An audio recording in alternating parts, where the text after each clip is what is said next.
everyone. My name is Samantha Kelly. I am a senior writer at CNN. I've been covering the tech space for many years now. And not only do I cover technology, but what I especially like to cover is how it impacts everyday lives. And have a passion and interest in the EdTech space. So I'm so excited to be here and would love to introduce my co-panelist here, Jack Lynch.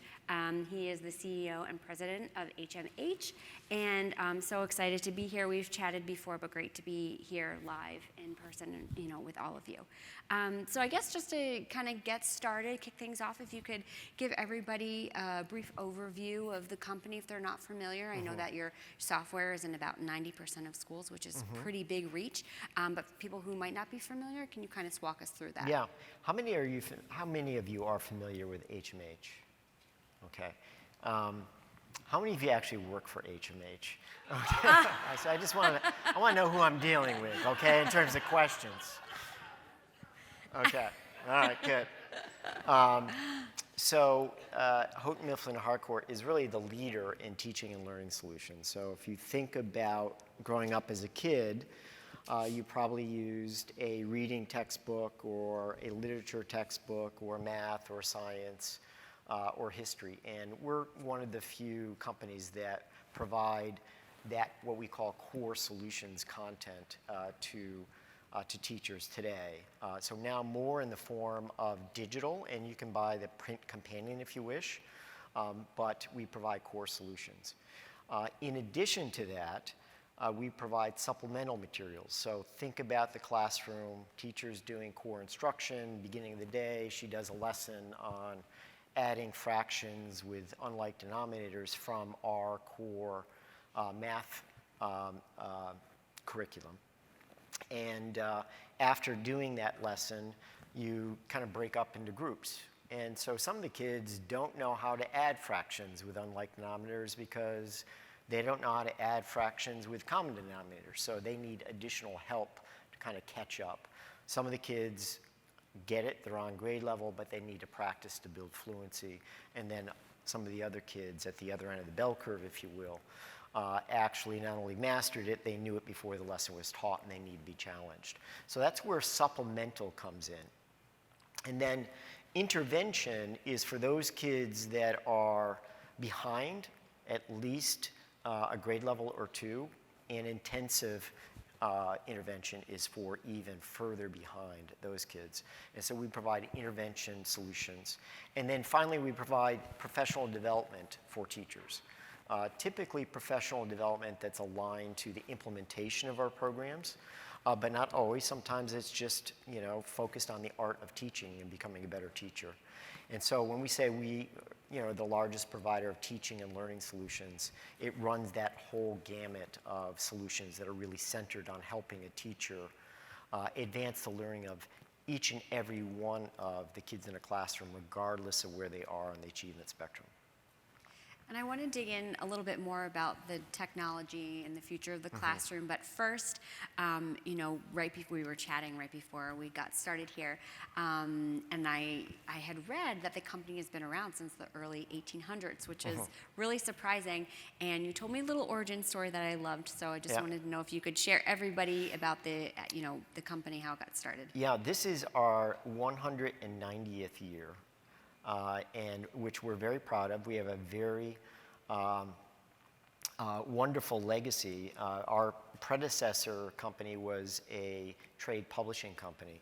And in Boston, there's actually an old bookstore on the corner of School Street and Washington Street, where we have our origins. And the first authors were Wordsworth and Thoreau and Melville and Hawthorne. So, now iconic authors in American literature.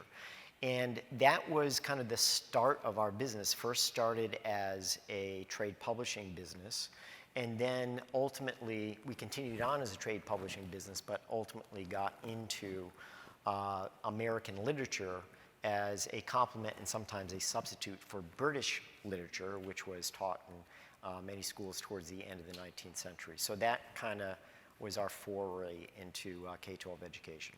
And the bookstore is now at Chipotle, right? Yes, I missed that. Yes, thank you. Yeah. Yes, It's an and important part of the story. yes, I Yeah. forgot to mention the most important part, and it is now you can get a burrito at where we started our company. So it's been fascinating to watch the EdTech space grow, obviously over the years, but especially in the last 2 years, it feels like almost a decade's amount of innovation has been squeezed into such a tiny package of time. I guess kind of walk us through that.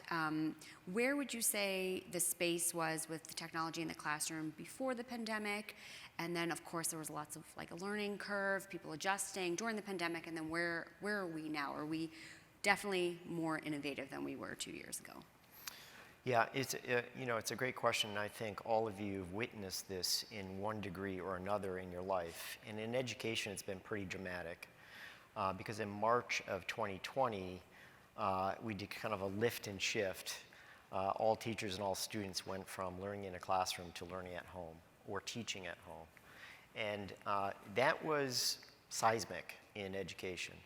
And the reason why is that teachers, to a large degree are not, early adopters of technology. So they have familiarity with technology, but they had to become very proficient in the use of technology because they had to do virtual classrooms, and they had to use Zoom, and they had to use our platform to assign work. They had to assess the kids with digital assessments, and they had to read the results from that and then figure out what they were going to teach the next day. So that for a teacher was pretty dramatic. The other thing that was dramatic and humbling was that when that happened, about 12 million students in high-need areas went home without access to a computer, much less the internet. And so school districts around the country responded very quickly to outfit students with a Chromebook or an iPad. And then in many cases, major cities would put hotspots throughout the entire city so students who had access to the internet if they didn't have access at home. And that way they could connect virtually to their class. And without that connection, you can imagine it being very isolating. So those were two very dramatic steps. And now we went from back in February of 2020, about 2 kids for every computer, to now we're pretty close to 1 student for every computer. And that's pretty dramatic because not having access to a computer was really a limiting factor to the adoption of digital technology for teaching and learning. And so now we're in a place where virtually all the students have access to a computing device. The teachers are far more proficient in the use of technology than ever before. And we're just beginning what we're calling this new era in education, which is high-touch, high-tech learning, which really centers on human connection, but is powered by technology. So it's a pretty dramatic shift. We think of it as kind of pulling the future forward. Lots happened in the last 2 years in education. The human connection, I think, is a really interesting point. A lot of people think technology could, in theory, replace some of that, like intimacy, personalization in the classroom between teachers and kids, or even kids to other peers. How important is that connection, and can technology enhance that or complement it? Where's the balance? Yeah, I think that there is this kind of narrative out there for when we were returning to school back in August of 2021, that good, now my kid doesn't have to be on a computer all day. So therefore we can go back to kind of the analog classroom where we're using books and worksheets. And so there was this kind of binary, in my view, false choice between technology and no technology. And the reaction to that was really profound because think about, and for those of you who have children, you witnessed this firsthand. Kids will sit an entire day in remote learning behind a screen. And that's not good.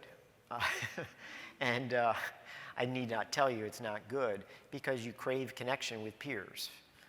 It's isolating. It created a lot of what people call learning loss. At HMH, we call it interrupted learning. 5 months behind entering this school year in math and 4 months behind, on average, in reading. And so it really, I think, underscored the need for this blend of technology and the social emotional learning aspects of the traditional classroom. I mean, the one of the virtues of the traditional classroom that has stood the test of time is that you can have a whole class discussion with a teacher and your peers. You can pair up with another student and work on a problem. You can work with a group of kids on building a volcano. And so a lot of the learning that takes place in a classroom is from other kids or from a teacher, but it is learned socially. And you have a lot of social emotional cues in learning in a classroom that is very, very difficult to replicate if you're sitting behind a computer all day. But the antidote to that isn't, okay, let's take all the computers away. It's how do you infuse that classroom where you have the traditional virtues of social emotional learning with technology that helps the teacher personalize instruction and advance the learning of each and every student, regardless of where they are on that bell curve.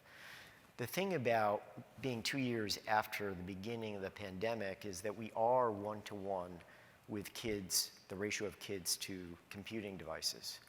But we're still 25-to-1 with the ratio between kids and a teacher. And so a teacher still has to struggle with, how do I meet the needs of Mary or Bethany or Bill, who are a little bit behind, or Jeremy, who's a lot behind. And that's a difficult thing for a teacher to do at scale. So our view is that let's reject this false choice. It's either analog, traditional classroom, or it's technology. How do we blend those two elements together gracefully so that a teacher can extend themselves using technology and help meet the needs of each and every student, but at the same time take advantage of the traditional classroom? And so that's when we say reject the false choice. These two concepts are mutually reinforcing. So I'm not an educator, but I consider myself a very good multitasker. But I do think that the challenge, I'm just imagining, the difficulty it must be for teachers to, long gone are the days of our teachers just speaking to a classroom and it's sort of a one-size-fits-all experience. But if you are a teacher sort of migrating across the room and trying to meet certain needs of the students, I would think that that is a big challenge. Mm-hmm. So what are some things that teachers can do to either balance that focus or make sure that everybody is getting the assistance they need? Yeah, I'll give you one example of a product that we have in our portfolio right now that I think is illustrative of what teachers can do now and into the future. It is a virtual teaching assistant. And I know this sounds very future-oriented, but it's in classrooms today. And think of an avatar our avatar is called Amira. And it does observational assessment for kids who are typically between the ages of 5 and 8. And observational assessment, for those of you who don't know, is essentially watching a child read a passage and then correcting the words that they pronounced incorrectly and to assess their oral fluency. The only way you can do that if you're a teacher is one-on-one with a student. You can't do a whole class. You can't do, here's the test for oral fluency. You have to do it one-on-one. And so as you can imagine, it takes a good bit of time to do, and you have to do it periodically throughout the school year to assess oral fluency. With Amira, students actually talk to an avatar, a virtual teaching assistant named Amira. And Amira uses, just as a little bit underneath the hood, uses speech recognition technology that is tuned for children ages 5 to 8 who can't pronounce words properly. So think about speech recognition and what the heavy lift of trying to reason on words that are not pronounced correctly. And then it uses artificial intelligence to basically grade real time, how the student is doing, and then after that session, tutor the student on how to pronounce words that they did not pronounce correctly when they did the assessment. So think about a virtual teaching assistant and that challenge of not being everywhere with all the students. How do you ensure that you can extend yourself, not replace the teacher, but really extend the teacher with technology that's going to help advance the learning of that particular student. And that's one example of the use of technology, but I think it's a profound one, because if you're a teacher and you could deploy, virtual teaching assistants to help augment the work that you're doing, not replace the work you're doing, you can really get to that kind of level of personalization that can advance the learning of students at a much faster rate than you would otherwise. I'm curious what you think about how parents view technology in the classroom. I know in the early days of the pandemic, I was doing some remote learning with my son, which was a challenge for him. It was a challenge for me. And then growing up too, for me, I had computer class or like typing class.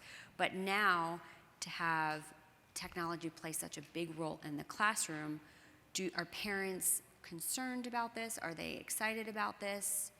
Are teachers talking to parents about this transition? What are you finding? Yeah, I think it is. There's different views on this from parents. I think, especially going through the pandemic, there has been, in some quarters, negative reaction to the use of technology, especially watching your child sit, behind a computer all day long. And you can understand that. I certainly can understand that, especially if you are a parent who has a young child and you're trying to meter out the amount of time they spend on a computer. To think they're going to a classroom to spend all day with a computer. Not that they should, but you can develop kind of misconceptions about the use of technology in the classroom if you don't know any better. I think the key thing is that not only can technology help meet the needs of each child regardless of where they are on the achievement spectrum, it's engaging for students. And the digital medium is a natural extension of the way in which they navigate the world around them. That isn't the case for me. I'm not a digital native, I'm a digital immigrant. So it was always, and still is, kind of, I remember back in the 90s when I first had my laptop, I used to print out my emails to have my assistant read them to me. And so that's a digital immigrant with a very thick accent, right?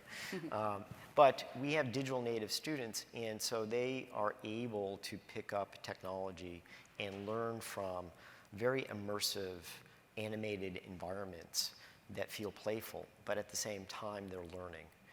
And they're learning in a way that's efficacious. There is a lot of home, quote unquote, edutainment out there that is empty calories, that is not efficacious. And there are parents who think, okay, well, they're learning how to read, but it may be that they're reading the same thing and they're not really becoming more fluent in reading. They're just doing what they are, have always done, and that's not a good way to become more and more literate. So it is, there are a group of parents that definitely are not proponents of technology, but when we send home results of using, Read 180, which is a blend of technology that is personalized along with independent reading physical books, and you can show the gains that students are achieving, I think, most parents are grateful that educators are enlisting technology to help their kids in remediation or intervention or become more proficient in math and reading.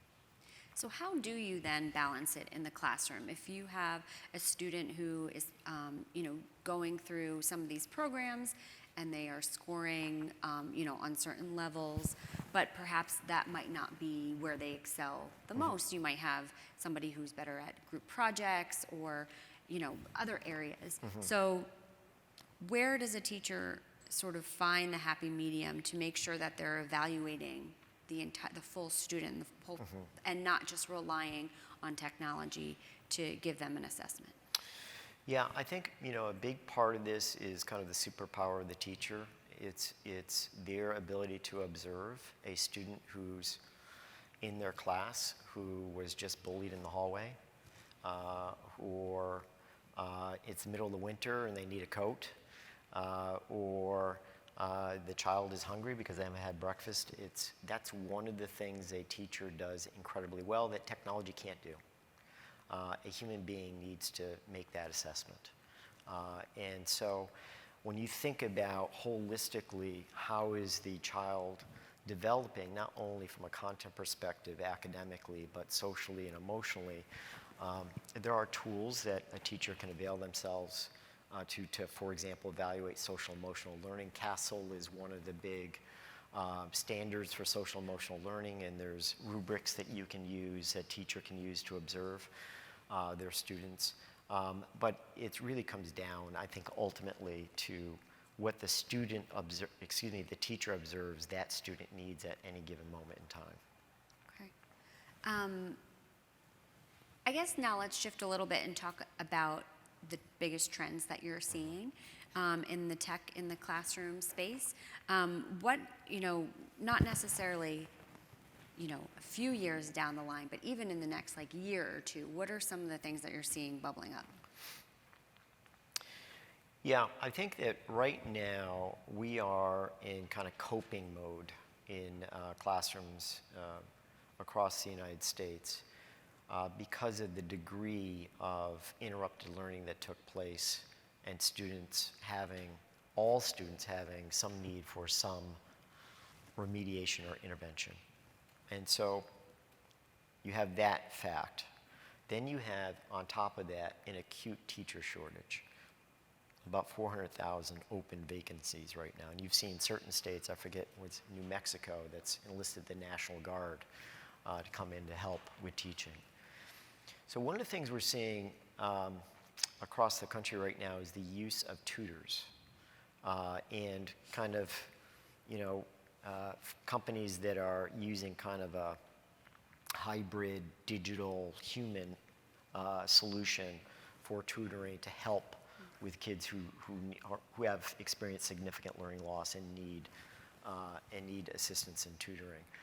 So that's early days. We're starting to see more and more school districts use that. We do not necessarily subscribe to that theory. We think that because it's early days, there's a lot of potential problems with that model, but we can see the opportunity for tutors to augment, or we used to call them teaching assistants, to augment teachers, especially when there's acute shortage of teachers. So I think right now we're seeing, remedies being put in place that are relatively new, just because the problems that teachers are beset with, or school districts are beset with. And then also we have, significant federal funding that has come in as a result of interrupted learning in the pandemic. We have about $200 billion, the largest of which comes from the American Recovery Act last March under the Biden administration.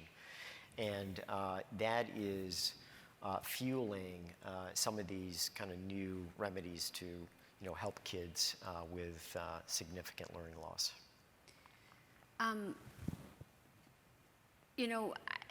One of the big things that people are talking about in the way future is the idea of, learning in, everyone's saying the metaverse.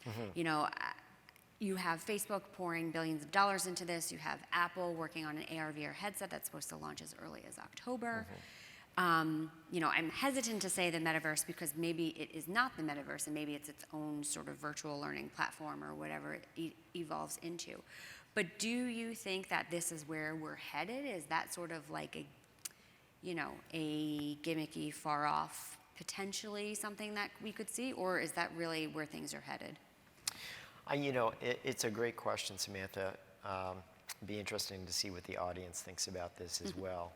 My view is that it will be a play in the playbook. It won't be where education will end up, and we can kind of see just spending 2 years with some version of remote learning and hybrid learning that I think educators and parents alike will rue the day that most kids spend the entire day with goggles on, right? And so I think that, but I don't want to trivialize it, because I think being transported into an immersive environment is an important opportunity to learn. We have historically done both augmented reality and virtual reality in partnership with Google. We've done field trips.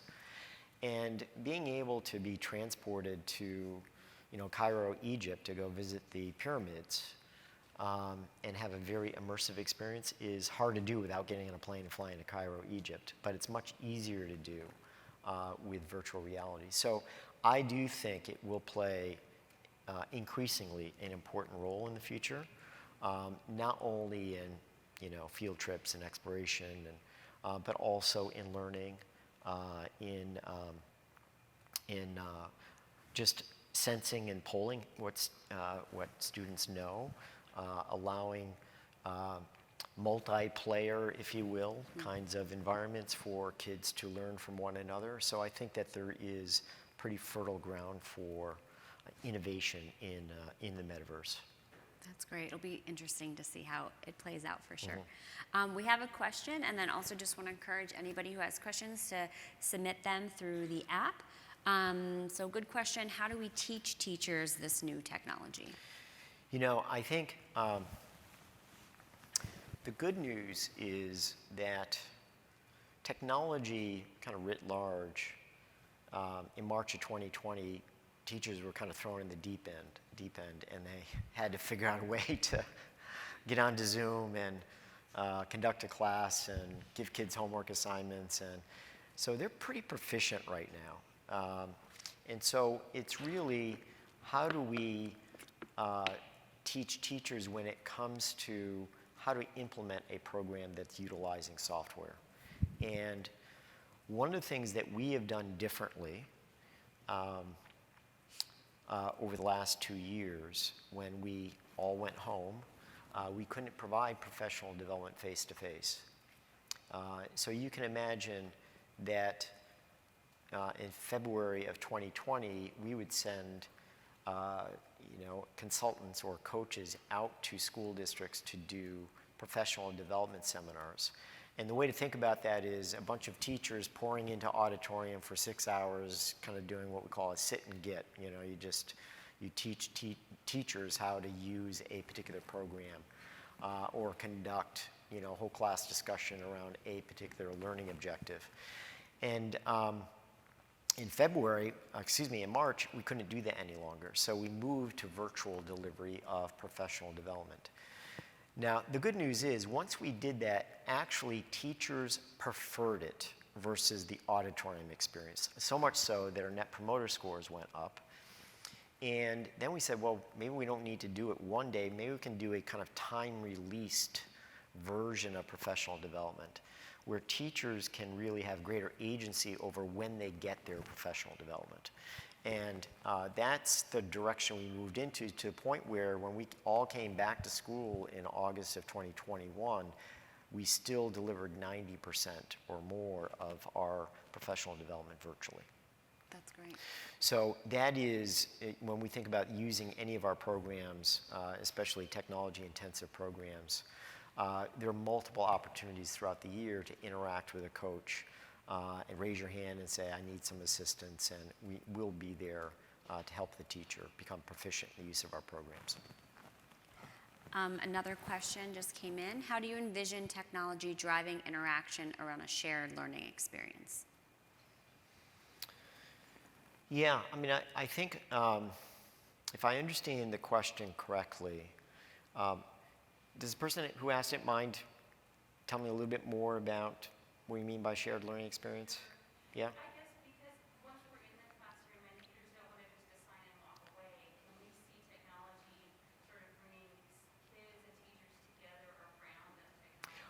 Got it. Yes. Yeah, I think there's probably numerous use cases for that. So I'll give you one case that I think is really impactful. You know, when you are a student, regardless of what age you are, you know when you were in class, there were those kids, and when a teacher asked a question, their hands went right up. I was not one of those kids, by the way. And then there were a lot of those kids who very tentatively raised their hand because they thought they knew the answer to the question, or they were shy and they didn't want to draw attention to themselves. The same is true in terms of your social emotional well-being, right? You don't, if somebody said, hey, how's everybody feeling? You don't want to say, hey, listen, I'm sad, my grandmother just passed away, right? However, if you have a device and you had, you know, different little facial expressions, you could pick the sad face, right? And then your teacher would know that you're not having a great day. So that's a great example of a digital environment really augmenting the social emotional experience in a group setting. So the teacher can see a dashboard of all of her kids and see how they're doing emotionally that day. The same is true for any of the content. I just went through a lesson, which, you know, I'm going to give you a question. Go ahead and, you know, type in the right answers like a poll. And if 90% of the kids got it wrong, then you might want to think about reteaching that lesson maybe a different way, right? So that's a real-time example of using technology to augment, you know, the traditional classroom. Field another question here. There was a great need for digital fluency, but there now seems to be some reversal around a tolerance for digital. Mm-hmm. How do we move forward to embrace a balance? Yeah, I do. I clearly see this, you know, at the cocktail parties. Not that I go to a lot of cocktail parties, but folks, you know, I talk to a lot of folks who are kind of recovering from 2 years of their kids being home in front of a computer and saying, thank God, you know, they think of me as the textbook company guy, right? And say, thank God my kids are going to start using your books again, right? And clearly that is a sentiment. And then there is the other sentiment that I see at the cocktail party, and many of you probably see it as well, is why don't we just get to Peloton for education, right?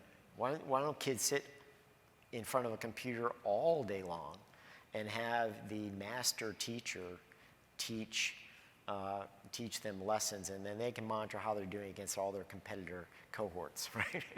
It's kind of, you know, it's kind of two ends of that spectrum. And so this whole thing about how do we blend the best of technology with the best of the traditional social experience of a classroom is going to be, it's not going to happen overnight. There's going to be a lot of awkward moments, and teachers and students and parents are going to have to perform a lot of unnatural acts until it feels intuitive and far more graceful to have the interplay of technology and the social experience. And until then, I think we're going to have these opposing narratives of technology is the way to go or no technology is the way to go. Take another question. These are great questions. Education is famously slow to adopt innovation. How do we speed that up? And how do we make sure that those innovations are not simply limited to wealthy schools? Yeah, I think one thing that I mentioned earlier that really sped up the adoption of technology was unhappily when 12 million kids went home without access to technology. And so that was something the entire education community got together and said, okay, technology is no longer a nice to have, it's a must have. And there's no better example of how isolating it is than to have no connection to your teacher who's teaching a virtual class because you don't have technology. So we did invest a lot in technology, and we're seeing more investments in bandwidth. So that is picking up. But I think, again, where we are, we still have teachers who have 25 kids in their class. So how they navigate the technology in order to advance the learning of all their students, that's kind of the next frontier. Now that the infrastructure is largely in place, it's how do you use all this content and software applications in a way that really helps the teacher save time, monitors student progress, and ultimately helps personalize learning. Great. What role do you think technology should or will play in the academic recovery post-pandemic? It's another question from the audience. I'm sorry, Samantha, one supplement to the last question, which you asked, is it rich districts versus poor districts? And I think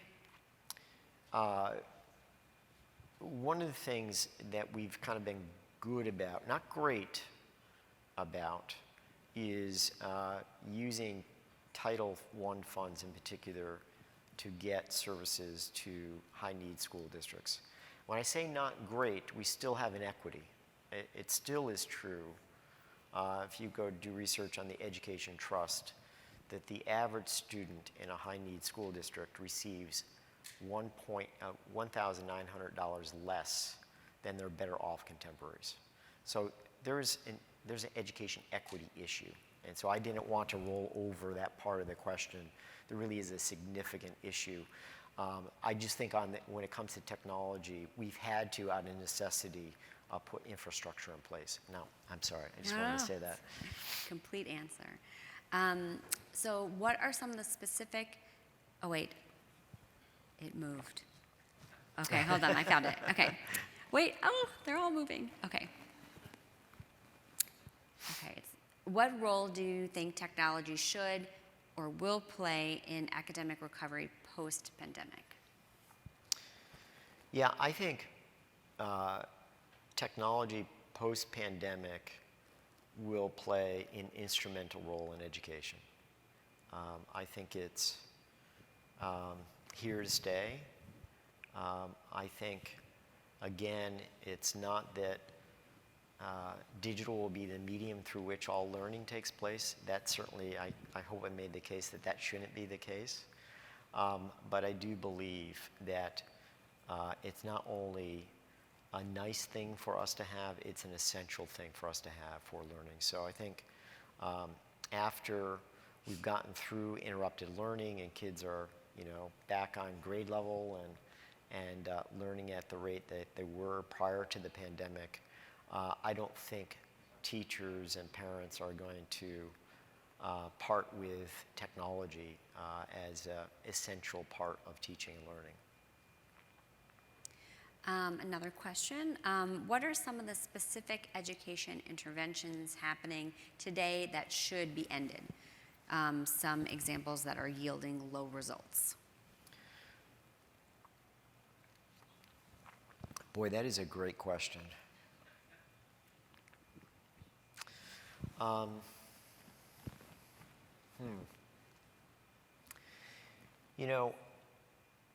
I will say, I'll give you a couple of examples of low result uses of technology.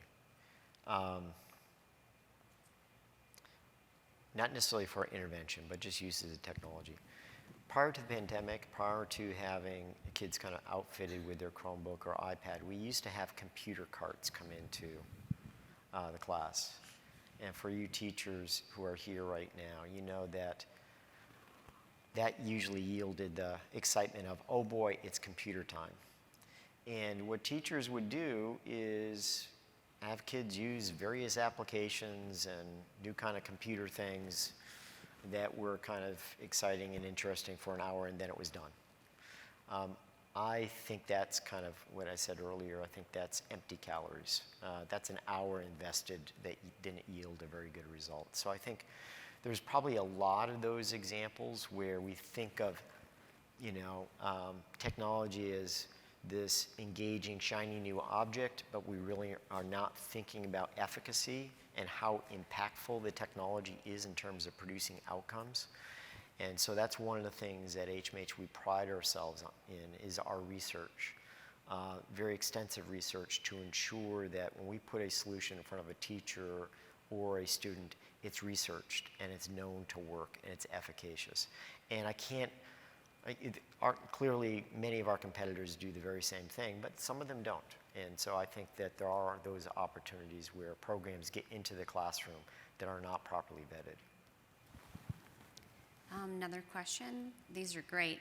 What challenges do you see with the future of tech in the classroom, and what excites you? I know you touched on this a little bit. Maybe you can expand a little bit about, looking forward, what's exciting out there. I think the biggest challenge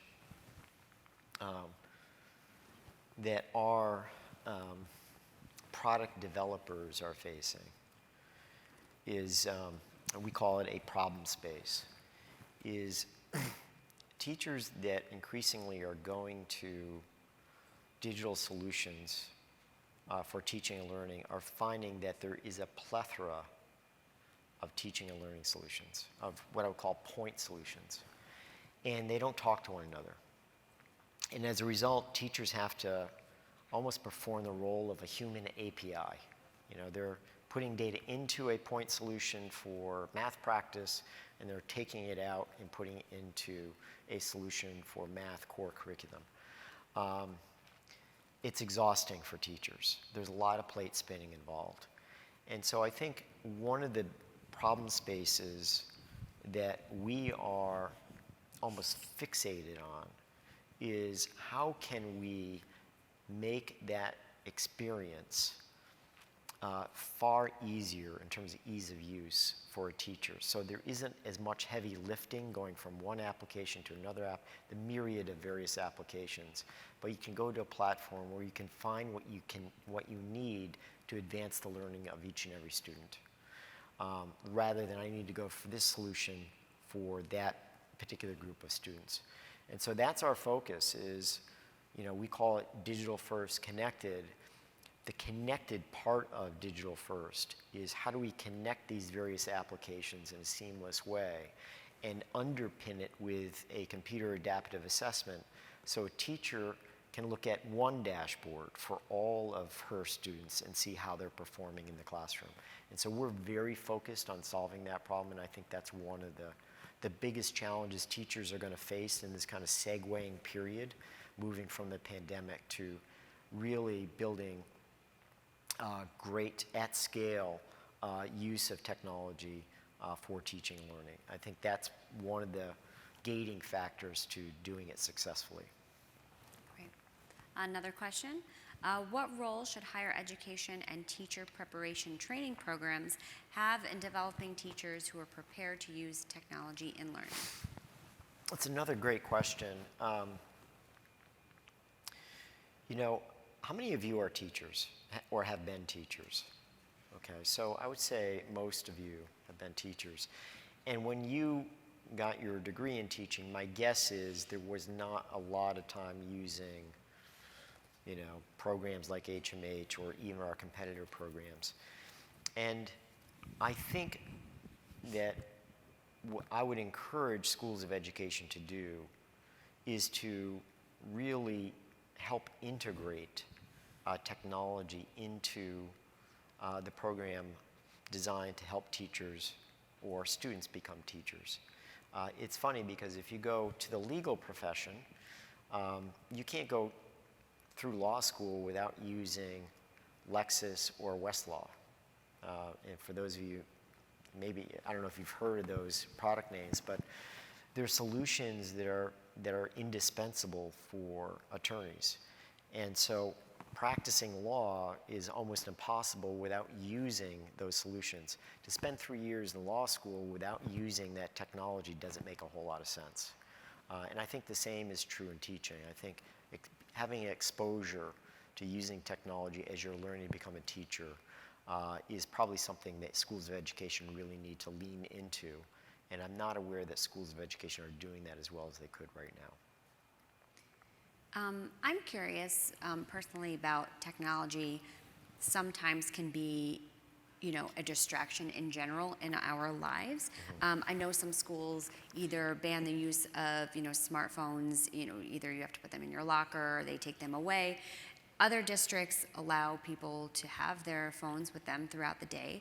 And, even on, Chromebooks, if you're logging on, I know some schools, they ban, Snapchat, Instagram, some of the major, social media platforms. But then I also know that some students are circumventing some of this, more lesser known sites to parents and educators like Discord, Telegram, there's like a bunch of them, but are very popular among young users. They're getting on and, they're doing it during school time, when they're supposed to be doing their work.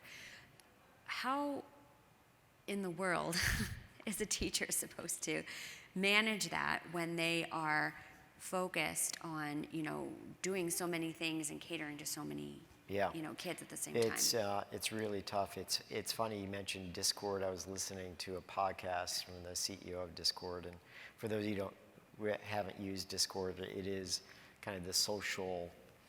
Think of it as Slack meets a multiplayer game, and it's incredibly successful. And if you're doing video games, you're probably using Discord. And so, it's difficult. You have these rogue students who have these temptations. They have a computer and they know how to use it incredibly well for many things in addition to learning. I'm not going to mention the company's name because they compete with us, but there is a company right now that actually helps teachers thwart those efforts to go off into play games or do other things other than learning. And they synchronize the screens that each and every student is viewing at that moment in time. Now, that doesn't help when you're doing independent study, but if you're doing whole class discussion, there is software that will help ensure that the screen that is being viewed is the screen the teacher wants the student to view. And we're looking into incorporating those kinds of technologies into our platform as well. But that's one of those collateral issues as you move to digital, which is a medium that all students are very comfortable with. How do you ensure that it's being used for learning? It is a pretty significant challenge. Yeah. Another question. How concerned are you about developing a stable pipeline of EdTech professionals? Are you preparing to recruit and groom the talent you'll need for the future? Yeah, as you can imagine, we have a pretty large stable of engineering talent that, code software. We recruit them by, hopefully recruit them away from other companies who are not doing work as profoundly important as we are. And we say it's code what matters. Do something with a mission. And we think the folks that come to HMH to develop software, have a purpose-driven approach to their life's work. We truly believe that all of our employees at HMH feel that way. But it is a war for talent right now in engineering talent. And it is kind of a white-hot market if you're a software engineer. You're in the catbird seat in terms of finding new opportunities. We have decided that about 2 years ago almost to really create 2 centers of excellence for engineering. One in Dublin, Ireland, where we've had engineers for quite some time, and building out that, create greater talent density in engineering there, where there's a good supply of engineers, still very competitive in terms of recruiting engineers. And then the second center of excellence is in Montreal, where we've been building out pretty aggressively the group of engineers that we're using. We do have engineers in other parts of the United States, but where we're really working on creating densities in those 2 locations. We have, of all the openings that we have today for employees, the largest percent of our openings are in engineering, and it's because it's just a really difficult recruiting environment. So if anybody's an engineer, you're watching this virtually or here today, please send me an email. What's your prediction for when the majority of kids will be back to pre-pandemic learning and achievement levels? Yeah, I mean, I think kids are pretty resilient. It's tough because I don't know how many of you read the New York Times article on reading kids yesterday. I mean, it's not just the ill effects of remote learning. It's kids wearing masks. Young kids and trying to understand how to sound out a word. And so I think, as resilient as kids are, I think this isn't something that we're going to snap back to, by the end of this year, let's say. I think it's probably going to take at least 18 months to 24 months to get back to where we were prior to the pandemic. That's a guess. I'm not citing any research. That's just my own personal guess. So then do you think that because, schools have poured so much, resources in to support, digital and, tech learning in the classroom or even during remote time as well, do you think that this sort of hybrid model is here to stay, that tech in the classroom, to complement in person, is that sort of where we are right now? Is it only going to continue? It feels to me like we took a big jump, like almost a revolutionary jump in the past few years, and now I would suspect it would be more of like an evolutionary, progression from here. Is that, does that make sense? Yeah, it's a good question. I clearly think that technology is here to stay. It's funny, I think of technology as essential as when I was in school, the number 2 pencil and paper, the ruled paper, right? I mean, I think it's become that essential, so I don't think it will exit at any point in time. I do think, to your question earlier, Samantha, I think you'll see it in many different forms. I think the metaverse and what we can do with augmented and virtual reality is pretty interesting. So it will show up in different ways, but clearly we'll be using technology just because the benefits are so extraordinary in teaching and learning from forever. I'm curious too about students. Do you think they have a preference? Are they like super excited that now that they get to be on, doing different things on the computer in addition to, more of a traditional way? Or is this something that is exciting to them? It is. I mean, it's interesting. We have a school in Colorado where they use Waggle, which is a supplemental AI-driven math and reading practice program for grades K through 8. And you'll see kids in hallways in this particular school high-fiving one another. And they talked about playing on Waggle. Well, actually, they're doing math practice, right? And they're building fluency in a way that is personalized for them based on what they're ready to learn, which is different from their friend who may be ahead or may be behind on that learning progression. And so I think if you do it right, it feels like you're learning and you're having a lot of fun doing it. And so, I think that when it comes to highly immersive, animated digital experiences that are in fact efficacious, it's a win-win. The research behind it's going to show it's going to work, you produce the outcome you want as a teacher, and then you're engaging students in a medium that they feel very comfortable with, and they want to get to the next level, right? They want to level up because they're very familiar with the games that they play that are not learning games, or learning games but not with the kind of efficaciousness of a program like Waggle. Do their assessments follow them year to year? Like if you're in 2nd grade, would a 3rd grade teacher have access to where they were the year before?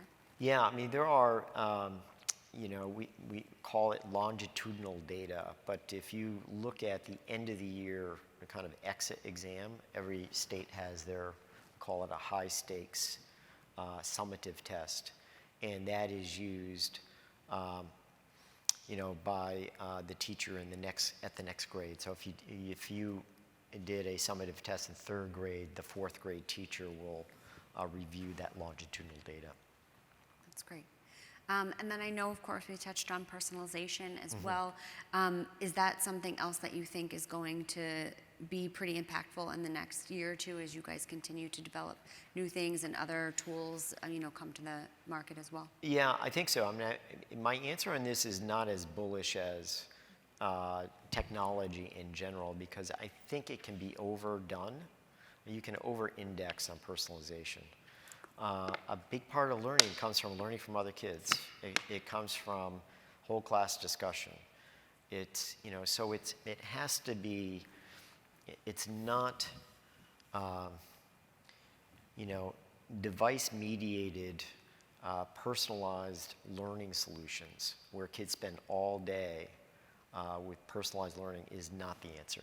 It has to be in smaller doses than that in order for a student to get the full complement of learning experiences, the social experiences as well as the personalized learning experiences. That's great. We are low on time, so I just wanted to ask first if there's anybody in the audience that maybe isn't using the app. If they have any questions, just feel free to raise your hand. I can just call on you directly. But in the meantime, is there anything, Jack, that I didn't ask you that you would like to add, either about the future of the classroom or some of the challenges that teachers face, or even some of the challenges that are up ahead for kids as well? No, I think the one thing, Samantha, I would do is just kind of summarize on this point that I think we believe at HMH is a really important point. We are entering a new era in education that we call high-tech, high-touch. You can call it something else if you wish. We just thought that that was the most evocative way to describe this convergence of the social-emotional aspects of the traditional classroom that is powered by technology to help extend the teacher and personalized learning. And we think it's going to produce better outcomes. If we think of this as mutually reinforcing rather than mutually exclusive, I think we're going to do a much better job in educating our nation's youth. That's great. Well, thank you so much. It's been so amazing to hear where the space is going and everything you guys have been doing. So thank you for everyone for joining today. Great, thank you.